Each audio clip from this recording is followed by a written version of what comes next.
की, भारत माता की। आज के इस विजय उत्सव पर मंच पर उपस्थित हम सबके बहुत ही प्रिय और देश के यशस्वी प्रधानमंत्री सम्माननीय श्री नरेंद्र मोदी जी, हमारे रक्षा मंत्री आदरणीय राजनाथ सिंह जी, हमारे गृह मंत्री श्री अमित भाई शाह जी और यहां उपस्थित इतनी बड़ी संख्या में इस विजय उत्सव में आए हुए हमारे सभी समर्थक कार्यकर्ता बंधु, मीडिया के मेरे साथी, प्रिंट मीडिया, इलेक्ट्रॉनिक मीडिया के मेरे साथी और देश भर से टेलीविजन के माध्यम से जुड़े हुए हमारे करोड़ों कार्यकर्ता और भारत की यशस्वी जनता, आज ये बहुत ही खुशी का विषय है कि आज इस धन्यवाद मोदी जी को देने के लिए और विजय उत्सव मनाने के लिए इतनी बड़ी संख्या में उत्साह के साथ आए हुए हैं कार्यकर्ता। आप सब लोगों की तरफ से और भारतीय जनता पार्टी के लाखों कार्यकर्ताओं की ओर से सबसे पहले इस कार्यक्रम में मैं आदरणीय प्रधानमंत्री मोदी जी का हार्दिक अभिनंदन करता हूं, स्वागत करता हूं।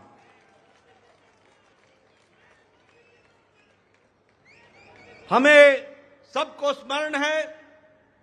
कि चाहे चुनाव की बेला हो, चाहे देश को नेतृत्व करने की बात हो और देश को समस्याओं से निकालने का, अब जिसे हम कहते हैं कि आपदा को अवसर में बदलने में आदरणीय प्रधानमंत्री मोदी जी ने हमेशा देश को, पार्टी को, देश की जनता को फ्रंट से लीड किया है। ऐसे हमारे यशस्वी प्रधानमंत्री जी का मैं अभिनंदन करता हूं, स्वागत करता हूं। मैं आज सभी एनडीए के साथी दल और भारतीय जनता पार्टी के कार्यकर्ता, जिन्होंने अथक प्रयास के साथ पीछे कई महीनों से अथक प्रयास किया और एनडीए को जो जीत दिलाई है, उसके लिए मैं साथी दलों का और हमारे कार्यकर्ताओं का और साथी दलों के कार्यकर्ताओं का भी हार्दिक धन्यवाद देता हूं और उनका भी मैं अभिनंदन करता हूं।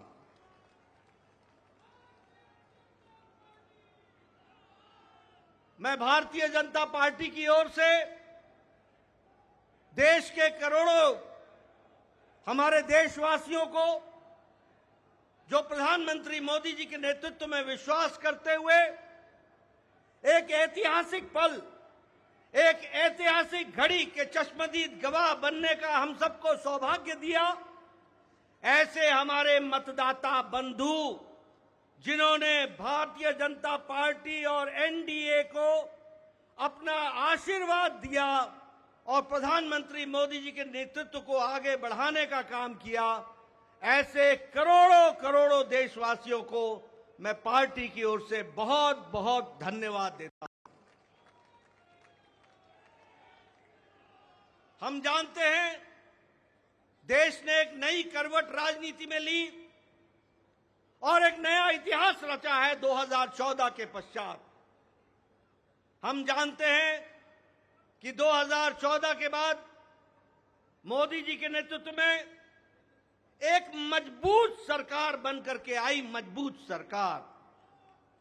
और हमने देखा कि इस मजबूत सरकार को 2019 में फिर से भारत की जनता का आशीर्वाद मिला और देश के चाहे कोई आपदा आई, चाहे समस्याएं आई, चाहे गरीबों के उत्थान के विषय थे, प्रधानमंत्री मोदी जी की नीतियों को फिर से 2024 में आशीर्वाद देते हुए इस ऐतिहासिक घड़ी को हम देख रहे हैं, जब प्रधानमंत्री मोदी जी तीसरी बार लगातार प्रधानमंत्री बन रहे हैं। इस बात को भी हमने देखा, ये भी हम इसके अभी हम साक्षी हैं। मित्रों,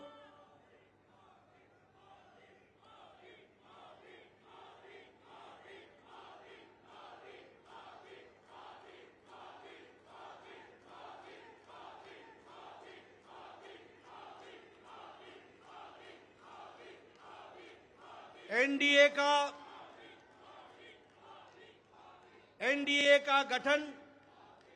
के पश्चात ये कोई भी गठबंधन पहली बार भारत के राजनीति में तीसरी बार लगातार प्रधानमंत्री मोदी जी के नेतृत्व में सरकार बनाने जा रही है। और हम सब लोग खुशनसीब हैं कि हम उस ऐतिहासिक घड़ी के पल के चश्मदीद गवाह भी होंगे और साथ ही साथ उस पल को हम सब लोगों को देखने का सौभाग्य मिल रहा है। मैं यहां ये भी बताना चाहता हूं कि जो लोग देश हित के लिए काम करते हैं उन्हें चुनौतियां भी आती हैं और उन चुनौतियों को बखूबी लड़ करके देश प्रथम, देश को आगे बढ़ाना है, देश को आगे ले जाना है, इस कार्य के लिए आगे बढ़ते हैं। लेकिन कुछ लोग जिनके लिए खुद का स्वार्थ महत्वपूर्ण होता है और खुद के स्वार्थ के लिए स्वार्थपूर्ण गठबंधन करते हैं और स्वार्थपूर्ण तरीके से लोक लुभावने वायदे करके सरकार के नजदीक आना चाहते हैं, जहां ऐसे लोगों को देश की जनता सबक सिखाती है, वहीं इनका इकोसिस्टम जो देश के विकास के दृष्टि से जुड़ी हुई चीजें हैं उसको नकार देता है। बड़े बड़े राजनीतिक घटनाओं को दुनिया के सामने, देश के सामने उसको गलत तरीके से रखने का प्रयास करता है। हम बंगाल में 3 सीटों से बढ़कर के 77 सीट हो जाती हैं, उसकी चर्चा नहीं होती, कह देते हैं हम हार गए, भूल जाते हैं कि हमारे मत प्रतिशत कितने गुना बढ़े। और आज ही उड़ीसा में विशुद्ध पहली बार भारतीय जनता पार्टी की सरकार बन रही है, मोदी जी के नेतृत्व में। विशुद्ध भारतीय जनता पार्टी की सरकार मोदी जी के नेतृत्व में और उनके कुशल नेतृत्व के कारण वहां बन रही है। लेकिन कुछ लोग 30-40 सीटें जीत ले तो धूम मचाने लग जाते हैं और वो भूल जाते हैं कि देश किस तरीके से मोदी जी के साथ खड़ा है। इस बात को भी हमको ध्यान में रखना चाहिए। मैं आज के दिन प्रधानमंत्री जी को इस बात के लिए भी धन्यवाद देना चाहता हूं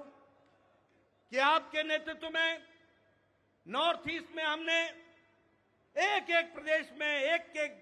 प्रदेश में अपना झंडा, एनडीए का झंडा गाड़ा। और आज मुझे खुशी होती है आपके साथ ये चर्चा करते हुए कि अरुणाचल प्रदेश में लगातार मोदी जी के नेतृत्व में तीसरी बार हमारी सरकार बन रही है, तीसरी बार सरकार बन रही है। उड़ीसा में हमने 80 सीटें जीती हैं, 40% हमारा मत प्रतिशत रहा है और उसी तरीके से लोकसभा में भी एक तरफा फैसला लोगों ने भारतीय जनता पार्टी और एनडीए के पक्ष में दिया है। मैं आपके साथ इस बात की भी चर्चा करना चाहता हूं कि आंध्र प्रदेश में हमारे अलायंस पार्टनर के साथ वहां भी एनडीए की सरकार बन रही है। इस तरीके से परिवर्तन हुआ है। मित्रों, केरल में भारतीय जनता पार्टी ने अपना खाता खोला है, जहां हम कहीं दूर दूर तक नहीं दिखते थे, दूर दूर तक नहीं दिखते थे, उस केरल में कमल खिला है और वहां भी एनडीए की उपस्थिति हो गई है, इसको भी हमको ध्यान में रखना चाहिए। हमारे वोट शेयर बढ़े हैं, हमारे प्रदेशों में वोट का शेयर भी बढ़ा है। और इसके साथ साथ मैं एक बात और कहना चाहता हूं, 2014 में यह बहुत ही ऐतिहासिक घटना घटी थी कि एक गरीब मां का बेटा भारत का प्रधानमंत्री बने थे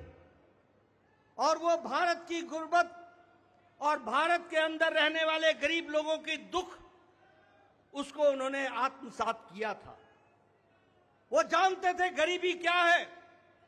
वो जानते थे कि गरीबों का नेतृत्व करने की क्या आवश्यकता है, वह जानते थे कि देश को किस तरीके से आगे बढ़ाना है। और मुझे याद है कि 2014 में जब एनडीए की सरकार बनी तो आपने उस समय कहा था, मेरी सरकार गांव को, गरीब को, वंचित को, पीड़ित को, शोषित को, दलित को, महिला को, युवा को, किसान को समर्पित रहेगी और उनके विकास के लिए हम काम करेंगे। आज हम गौरव के साथ कह सकते हैं कि आज आयुष्मान भारत में 50 करोड़ लोगों को दुनिया का सबसे बड़ा हेल्थ कवरेज मिल रहा है और उनकी चिंता हुई है तो आदरणीय प्रधानमंत्री मोदी जी के नेतृत्व में हुई है। और आगे 30 में इस देश का कोई भी नागरिक जो 70 साल से ऊपर का होगा उसको भी आयुष्मान भारत का कार्यक्रम से जोड़ा जाएगा। इस बात को हमको ध्यान रखना। उसी तरीके से चाहे बहनों को गैस का चूल्हा पहुंचाना हो, गैस का सिलेंडर पहुंचाना हो, हर घर नल, हर घर जल, इसकी व्यवस्था करनी हो, हमारे भाइयों को, बहनों को बैंक से जोड़ना हो, ये सारे काम प्रधानमंत्री मोदी जी के नेतृत्व में हुई और गरीब की चिंता की गई, गरीब की चिंता की गई। मैं यहां यह भी कहना चाहूंगा कि जब प्रधानमंत्री जी ने 2014 में बागडोर संभाली थी तो भारत की अर्थव्यवस्था लड़खड़ा रही थी। भारत की अर्थव्यवस्था के साथ साथ बैंकिंग व्यवस्था ये बिल्कुल लड़खड़ाई हुई थी, एक तरीके से ढह गई थी। और भारत देश की अर्थव्यवस्था के साथ साथ बैंकिंग व्यवस्था जब लड़खड़ाई तो दुनिया में भी हमारी अर्थव्यवस्था की ताकत कम हुई। लेकिन प्रधानमंत्री मोदी जी के नेतृत्व में बैंकिंग व्यवस्था को मजबूती दी गई, अर्थव्यवस्था को मजबूती दी गई और बैंकिंग व्यवस्था के बारे में दुनिया ने भी सराहा कि आज भारत एक मजबूत बैंकिंग सिस्टम के साथ खड़ा है। और सबसे बड़ी बात यह है कि 2014 में हम 11वें नंबर की अर्थव्यवस्था थे, 11वें नंबर की। आज हम मोदी जी के नेतृत्व में सुदृढ़ तरीके से 5वें नंबर की अर्थव्यवस्था है और मोदी 30 में तीसरी बार प्रधानमंत्री बन रहे हैं। भारत की अर्थव्यवस्था तीसरे नंबर की होने जा रही है, इसको भी हमको ध्यान में रखना चाहिए। प्रधानमंत्री मोदी जी के नेतृत्व में गांवों को मजबूती मिली, गरीबों को ताकत मिली, दलितों को सम्मान मिला, युवाओं की आशाएं और आकांक्षाओं को पूरा किया, महिलाओं को सम्मान दिया और किसानों को मुख्य धारा में लाने का काम किया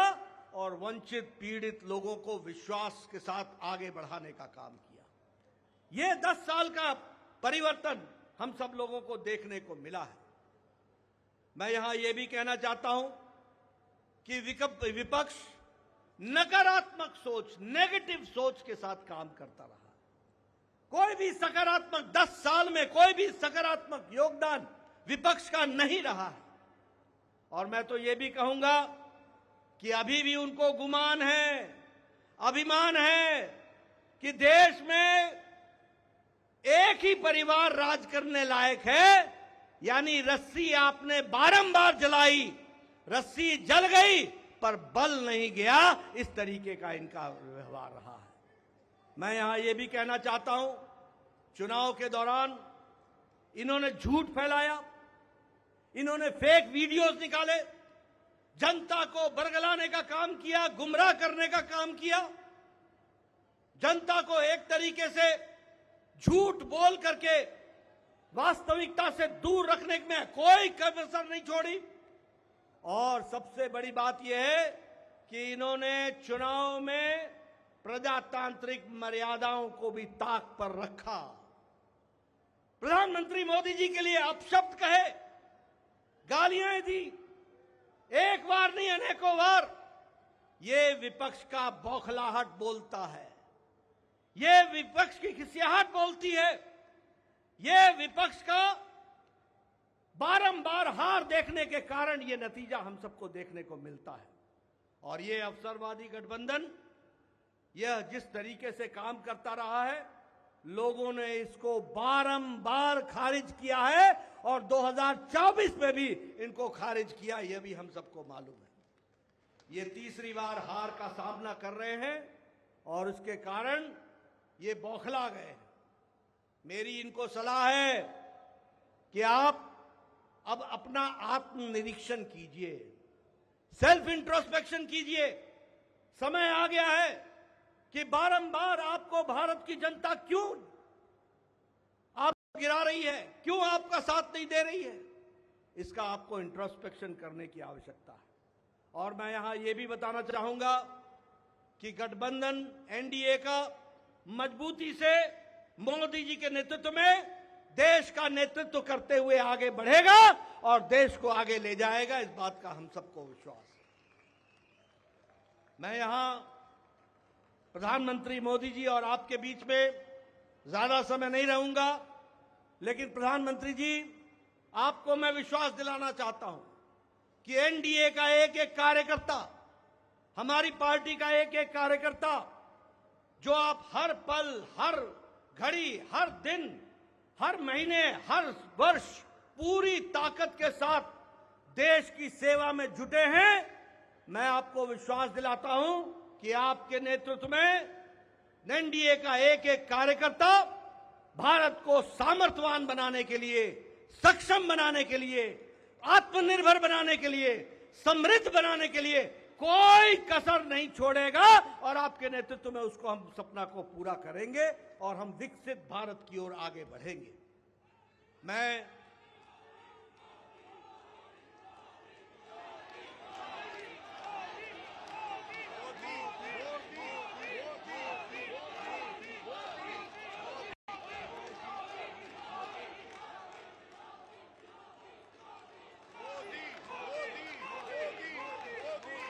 इसके पहले कि आदरणीय प्रधानमंत्री जी का हम सबको ऐसे ऐतिहासिक मौके पर मार्गदर्शन मिले, मैं उससे पहले देश के करोड़ों कार्यकर्ताओं की तरफ से, समग्र एनडीए परिवार की ओर से और देशवासियों की ओर से आदरणीय प्रधानमंत्री जी का माल्यार्पण करके, माला पहनाकर उनका स्वागत हम सब लोग करेंगे, ये मैं आपसे निवेदन करूंगा।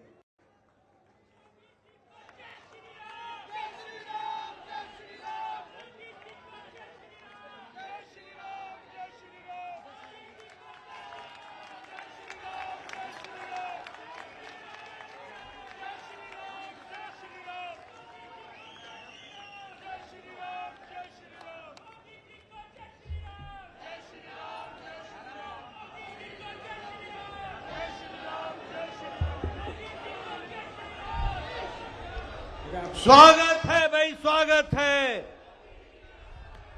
स्वागत है भाई, स्वागत है, स्वागत है भाई, स्वागत है। मैं आदरणीय प्रधानमंत्री से निवेदन करूंगा कि वो देश को संबोधित करें